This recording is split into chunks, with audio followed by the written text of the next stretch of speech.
എത്താം. ശ്രീ ഷാബു പ്രസാദ്, രണ്ട് തരത്തിൽ BJP ചിത്രത്തിൽ വരുന്നുണ്ട്. ഒന്ന്, കേരളത്തിൽ BJPയിലേക്ക് ഒരു വോട്ട് പോലും പോകരുത് എന്നുള്ള വളരെ കനത്ത ജാഗ്രത. രണ്ട്, ദേശീയ രാഷ്ട്രീയത്തിൽ എത്രത്തോളം ശക്തമായി BJPക്കെതിരെ നിൽക്കാൻ കഴിയും എന്നുള്ള ഒരു തീരുമാനം കൊണ്ട് ഇടതുപക്ഷത്തിന്റെ ശക്തി കൂട്ടുക എന്നുള്ള തീരുമാനം. രണ്ടിടത്തും BJP കൃത്യമായ ചിത്രത്തിലുണ്ട്. യുദ്ധകാലാടിസ്ഥാനത്തിൽ തന്നെയുള്ള ഒരു സ്ഥാനാർത്ഥി പട്ടിക, ഏറ്റവും ശക്തരായിട്ടുള്ള ഏറ്റവും പ്രമുഖരായിട്ടുള്ള പ്രബലരുടെ ഒരു പട്ടിക.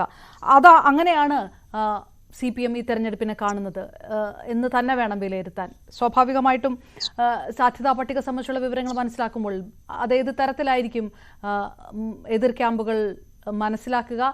BJPയുടെ ഭാഗത്തു നിന്നുള്ളൊരു നിരീക്ഷണം അതേത് തരത്തിലായിരിക്കുമെന്നാണ് താങ്കൾക്ക് തോന്നുന്നത്? ഇല്ല, ഇത് വളരെ കൃത്യമാണത്.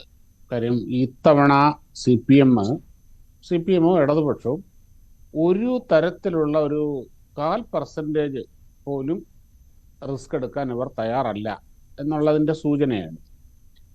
കാരണം കഴിഞ്ഞ തവണത്തെ അനുഭവം അത്ര മോശമായിരുന്നു. അതൊരു വശം. അതുകൊണ്ട് ഇവിടെ മറ്റൊന്നും നോക്കുന്നില്ല, വിജയം മാത്രമാണ് അവർ ലക്ഷ്യം, വിജയം മാത്രമാണ്. പിന്നെ മറ്റൊന്ന് ഞാൻ മനസ്സിലാക്കുന്നൊരു കാര്യം പറയാം. ഈ CPMന്റെ ഈ മണ്ടന്മാരായ അണികളുടെ ഒഴിച്ചാൽ സത്യത്തിൽ CPM നേതൃത്വം, പിണറായി വിജയൻ അടക്കമുള്ള CPM നേതൃത്വത്തിന് ഈ കേന്ദ്രത്തിൽ നരേന്ദ്രമോദി ഭരിക്കുന്നതുകൊണ്ട് വലിയ പ്രശ്നവും അവിടെ ആര് ഭരിച്ചാലും അതൊന്ന് അതിൻ്റെ പ്രധാന കാരണം എന്താ പറഞ്ഞു കഴിഞ്ഞാൽ, നരേന്ദ്രമോദിയെ തോൽപ്പിക്കുക എന്നുള്ളത് തങ്ങളെ കൊണ്ടൊന്നും കൂടാത്ത കാര്യമാണ് എന്നുള്ള തിരിച്ചറിവ് അവർക്ക് കൃത്യമായിട്ടുണ്ട്. അപ്പോൾ തങ്ങളുടെ അതാത് എല്ലാ പ്രാദേശിക കക്ഷികളും എടുത്തിരിക്കുന്ന ഒരു നയമാണത്. CPM ഇപ്പോൾ ഫലത്തിലൊരു പ്രാദേശിക കക്ഷി മാത്രമാണല്ലോ.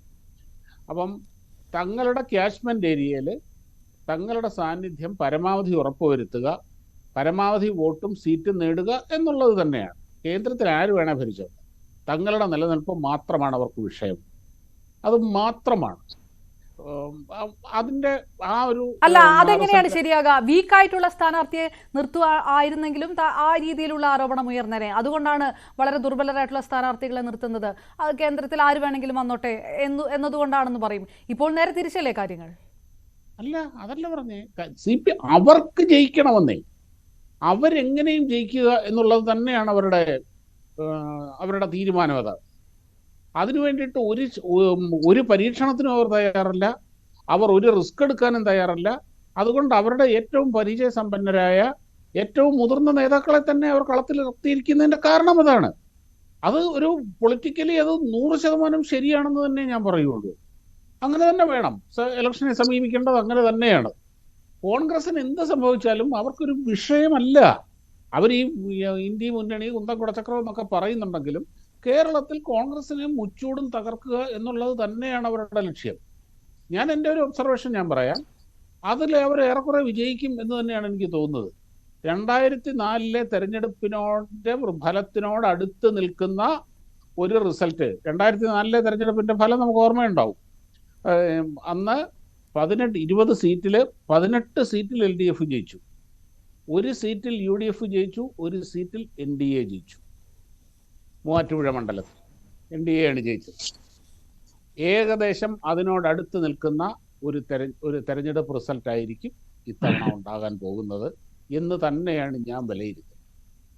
കാര്യം അതിൻ്റെ ഒരു പ്രധാന കാരണം, മറ്റൊരു കാരണം കൂടെ ഉണ്ട്. കോൺഗ്രസ് അത്രമാത്രം ദുർബലമാണ്. ഇപ്പം ഈ കോൺഗ്രസിൻ്റെ അകത്തെ ഈ MP അവർ മിക്കവാറും എല്ലായിടത്തും സിറ്റിംഗ് MPമാരെ തന്നെയാണ് ഇറക്കാൻ പോകുന്നതെന്ന് അറിയുന്നു. ഈ MPമാരെല്ലാവരും തന്നെ മത്സരത്തിനിറങ്ങുന്നത് പകുതി മനസ്സോടുകൂടിയാണ്. ഇപ്പം ഈ TN പ്രതാപനായാലും ശരി, രാജ്മോഹൻ ഉണ്ണിത്താനായാലും ശരി, K മുരളീധരനായാലും ശരി, പല പ്രാവശ്യമായിട്ട് അവരുടെ അതൃപ്തി അറിയിച്ചിട്ടുണ്ട്. അതിൻ്റെ കാരണം വേറൊന്നുമല്ല. പണ്ടൊക്കെ എന്ന് പറഞ്ഞാൽ ഒരു MP ആകാൻ ഒരു ടിക്കറ്റിന് വേണ്ടിയിട്ടുള്ള ഇടി നമുക്ക് ഓർമ്മയുണ്ട്. പക്ഷെ ഇപ്പം നിങ്ങൾ ആലോചിച്ച് നോക്കൂ, സ്ഥാനാർത്ഥിത്വത്തിന് വേണ്ടിയിട്ട് കോൺഗ്രസിൻ്റെ അകത്തോ UDFന്റെ അകത്തോ വല്ല അടിയോ ബഹളോ ഉണ്ടോ? ആകെയുള്ളത് മുസ്ലിം ലീഗും കോൺഗ്രസും തമ്മിലുള്ള തർക്കം മാത്രമാണ്. അല്ലാതെ സ്ഥാനാർത്ഥിത്വത്തിന് വേണ്ടിയിട്ട് കോൺഗ്രസിന്റെ AICC ഇന്ദിരാഭവനിൽ പോയുള്ള വടിയും ബഹളവും കാര്യങ്ങളും ഒന്നും ഇപ്പൊ കാണുന്നില്ല. കാരണം എന്ന് പറഞ്ഞാൽ ആർക്കും വേണ്ട ലോക്സഭാ സീറ്റ്. അതിന്റെ ഒരു കാരണം വളരെ നമ്മളത് രസകരമാണത്. ഈ CPMനാണെങ്കിൽ അതിന്റെ ഫിനാൻസിന് അതിൻ്റെതായ കുറെ സംവിധാനങ്ങളുണ്ട്. UDF-നെ സംബന്ധിച്ചിടത്തോളം കോൺഗ്രസിനെ സംബന്ധിച്ചിടത്തോളം ഒരാൾ ഒരു സ്ഥാനാർത്ഥിയാകുമ്പോൾ മിനിമം 15-20 കോടി രൂപ ഒരു തെരഞ്ഞെടുപ്പിന് ചിലവാകും, ഒരു മണ്ഡലത്തിൽ ചിലവാകും. അതിൽ 4-5 കോടി രൂപയെങ്കിലും സ്ഥാനാർത്ഥി കയ്യിൽ നിന്ന് എടുത്തേ പറ്റൂ. അത് കടം മേടിച്ചിട്ടാണെങ്കിലും കൈക്കൂലി മേടിച്ചിട്ടാണെങ്കിലും പണയം വെച്ചിട്ടാണെങ്കിലും എന്തെങ്കിലും. ഇവരെങ്ങനെ ഈ പൈസ തിരിച്ചു പിടിക്കും? പണ്ടൊക്കെ എങ്ങനെ അതിനുള്ള സാധ്യതകളുണ്ടായി. എം പി ഫണ്ട് അനുവദിക്കുന്നതിൻ്റെ അകത്തെ ക്രമക്കേടുകൾ നടത്തുക, അഡ്മിഷൻ സെൻട്രൽ സ്കൂളുകളിലെ അഡ്മിഷൻ നടത്തുക, പെട്രോൾ പമ്പ് അനുവദിച്ചു കൊടുക്കുക, ഇങ്ങനെ അഴിമതിക്കൊക്കെ ഒരുപാട് സാധ്യതകളുണ്ടാകും. ട്രാൻസ്ഫറുകൾ ഒപ്പിക്കുക.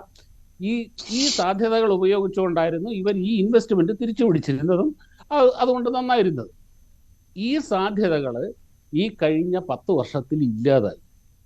ഇപ്പൊ കോൺഗ്രസിന്റെ ഒരു MP ആവുക എന്ന് പറഞ്ഞു കഴിഞ്ഞാൽ അതൊരു നഷ്ടക്കച്ചവടമാണ്. ഇപ്പൊ അതേ രമ്യ ഹരിദാസ് ഒക്കെ കടന്ന് കരയുന്ന കണ്ടില്ലേ? ഒരു ദിവസം ഒരു TV ചാനലിലിരുന്നു. ഒന്നുമില്ല, നഷ്ടമാണ്, കടമാണ്, കടം കയറി മുടിഞ്ഞിരിക്കുകയാണ്. രാജ്മോഹൻ ഉണ്ണിത്താൻ പറഞ്ഞു കേട്ടു, ഭാര്യയുടെ ശമ്പളം കൊണ്ടാണ് ജീവിക്കുന്നത്. അവർ പറയുന്നത് സത്യമാണ്. ഇവർക്ക് ഒരു നിവർത്തിയില്ല, കുത്തുപാളം എടുത്തു. ഇത് വീണ്ടും ആവർത്തിക്കാൻ ഇവർക്ക് താല്പര്യമില്ല. പക്ഷെ ഇനിയിപ്പം എന്താണ്, പാർട്ടിക്ക് അത് നിലനിൽപ്പല്ലേ? ഇപ്പൊ പറഞ്ഞാൽ അതായത് BJP പ്രവചിക്കുന്നത് കോൺഗ്രസിന് ഒരു അമ്പേ പരാജയം ഇത്തവണത്തെ ലോക്സഭാ തെരഞ്ഞെടുപ്പിൽ ഉണ്ടാകുമെന്നാണ്. ആ രീതിയിലാണ് ഇടതുപക്ഷത്തിന്റെ മുന്നൊരുക്കത്തെ കാണുന്നത് എന്നാണോ? BJP എന്താ പറയുന്നത് എനിക്കറിയില്ല. ഞാൻ ഒബ്സർവ് ഞാൻ അത് തന്നെയാണ് കാര്യം. Congress they are fighting a losing battle എന്ന് തന്നെയാണ് അവരുടെ ആ ഒരു ആറ്റിറ്റ്യൂഡും അവരുടെ ഒരു ബോഡി ലാംഗ്വേജും എല്ലാം നമുക്ക് മനസ്സിലാവുന്നതാണ്. അവർ തോറ്റ യുദ്ധമാണ് ഇപ്പോൾ ചെയ്യാൻ പോകുന്നത്.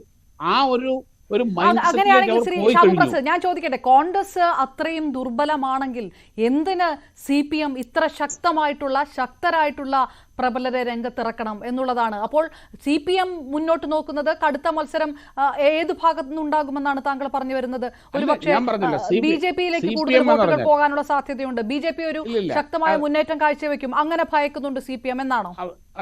ഒരു കാര്യം പറയട്ടെ, അതായത് CPM ഞാൻ ആദ്യമേ പറഞ്ഞല്ലോ, സാഹചര്യം കോൺഗ്രസ് അപ്പുറത്ത് ദുർബലമാണ്, പ്രതിപക്ഷം എന്നുള്ള നിലയിൽ ഒരു പരാജയമാണ്. എങ്കിൽ പോലും 2019 അനുഭവത്തിൽ നിന്ന് പഠിച്ചിട്ട് ഒരു തരത്തിലുള്ള റിസ്ക്കും അവർ എടുക്കാൻ തയ്യാറാവും. ഒട്ടും അതിൻ്റെ അകത്ത് ഒരു വിട്ടുവീഴ്ചയ്ക്കും ഒരു പരീക്ഷണങ്ങൾക്കും തയ്യാറല്ല. കാര്യം ഒരു കാരണവശാലും പോകരുത്. അവരുടെ പൊളിറ്റിക്കലി അവരുടെ തീരുമാനം കറക്റ്റാണത്. അത് കോൺഗ്രസ് കോൺഗ്രസ് അപ്പുറം ഇത്തിരി ദുർബലമാണ്, എന്നാൽ നമുക്ക് കുറച്ച് പരീക്ഷണം നടത്തി കളയാം എന്നൊരു ചിന്തയല്ല. ഒരു തരത്തിലും വിട്ടുവീഴ്ചയ്ക്ക് അവർ തയ്യാറല്ല. അതാണ് പിന്നെ ശ്രീ ബലദേവ് സച്ചിദാനന്ദൻ പറഞ്ഞത്, BJP-യിലോട്ട് കോൺഗ്രസിന്റെ വോട്ടുകൾ പോകാതിരിക്കാൻ വേണ്ടിയിട്ടാണ് ഇവർ അതിശക്തരായ സ്ഥാനാർത്ഥികളെ ഇറക്കിയിരിക്കുന്നത്. അദ്ദേഹത്തിന് നമുക്കെല്ലാവർക്കും അറിയാവുന്ന കാര്യമല്ലേ. BJP കേരളത്തിൽ ഏറ്റവും അധികം സാധ്യത കൽപ്പിക്കപ്പെടുന്ന 2 മണ്ഡലങ്ങൾ എന്ന് പറയുന്നത് ഒന്ന് തിരുവനന്തപുരം, ഒന്ന് തൃശ്ശൂരുമാണ്. ഈ 2 മണ്ഡലങ്ങളിലും LDF-ന്റെ സ്ഥാനാർത്ഥികൾ ഇവരാണ്, CPI ആണ്. അവിടെ ഈ ആറ്റിങ്ങൽ അല്ലെങ്കിൽ ഇവിടെ പത്തനംതിട്ടയിൽ തോമസ് ഐസക്കും കണ്ണൂരിലെ ജയരാജനും ഒക്കെ മത്സരിച്ചുകൊണ്ട് തിരുവനന്തപുരത്ത് എന്ത് കാര്യമുള്ളത്? ഇപ്പൊ കണ്ണൂർ BJP-ക്ക് സാധ്യതയുള്ള ഒരു സ്ഥലമാണ്. അവിടെ എന്തിനാ അവർ ശക്തമായ ഒരു സ്ഥാനാർത്ഥി ഇറക്കിയിരിക്കുന്നത്? അവർ കാരണം ഇത് തന്നെയാണ്. അത് BJP-യോട്ട് ഭയന്നോ അങ്ങനെയല്ല. തീർച്ചയായിട്ടും BJP-യുടെ വളർച്ചയെ അവർ ആശങ്കയോടെ നോക്കിക്കാണുന്നുണ്ടാകും. പക്ഷെ അവർക്ക് അതിനേക്കാട്ടിലൊക്കെ പ്രാധാന്യം ഇവിടെ ജയിക്കുക എന്നുള്ളത് തന്നെ. എന്ത് ചെയ്തും ജയിക്കുക, പാർലമെന്റിൽ നല്ലൊരു റെപ്രസെന്റേഷൻ ഉണ്ടാവുക എന്നുള്ളത്. CPM-നും കോൺഗ്രസിനും ഇത് നിർണായകമാവുന്നതിന്റെ കാര്യം, ഈ കഴിഞ്ഞ തവണത്തെ തെരഞ്ഞെടുപ്പിലെ 2019 തെരഞ്ഞെടുപ്പിൽ കോൺഗ്രസിന് ഏറ്റവും അധികം സീറ്റ് കിട്ടിയത് കേരളത്തിൽ നിന്നാണ്. കോൺഗ്രസ് 2 അക്കം കടന്ന ഒരേ ഒരു സംസ്ഥാനമാണ് കേരളം. അത് കൈവിട്ടു പോയി കഴിഞ്ഞാൽ പിന്നെ എന്തായിരിക്കും കേന്ദ്രത്തിലെ അവസ്ഥ? CPM-നെ സംബന്ധിച്ചിടത്തോളം CPM-ന് ഒറ്റയ്ക്ക് ശക്തമായി ഇടതുപക്ഷത്തിന് സീറ്റുകൾ ലഭിക്കാവുന്ന ഒരേ ഒരു സംസ്ഥാനമാണ് കേരളം. ബാക്കിയുള്ളിടത്തെല്ലാം അതായത് പ്രാദേശിക കക്ഷികളുടെയും കോൺഗ്രസിന്റെയൊക്കെ അടുക്കള നിരക്കി വിറക് വെട്ടിയും വെള്ളം കോരിയും കിട്ടുന്ന സീറ്റേ ഉള്ളൂ. തമിഴ്നാട്ടിലുമൊക്കെ സ്വന്തമായ രീതിയിൽ കിട്ടുന്ന സീറ്റ് വിജയിക്കാൻ കഴിയുന്നത് കേരളമാണ്. ആ കേരളത്തിൽ അവരൊരു വിട്ടുവീഴ്ചയ്ക്കും തയ്യാറില്ല. അവർക്ക് ഇന്ത്യ മുന്നണിയും വേണ്ട, ഒരു മുന്നണിയും വേണ്ട. കേന്ദ്രം മോദി ഭരിച്ചോട്ടെ, BJP ഭരിച്ചോട്ടെ, അവർക്കതൊരു പ്രശ്നവുമല്ല. അവർക്ക് അവരുടെ പ്രാതിനിധ്യം, അവരുടെ ഭാവി, അവരുടെ നിലനിൽപ്പ്, അത് മാത്രമാണ്. അതാണ് ഓക്കെ ഞാൻ politically correct തിരികെത്താം ആയിട്ടുള്ളത്. ഷാ പ്രസാദ്. എന്തായാലും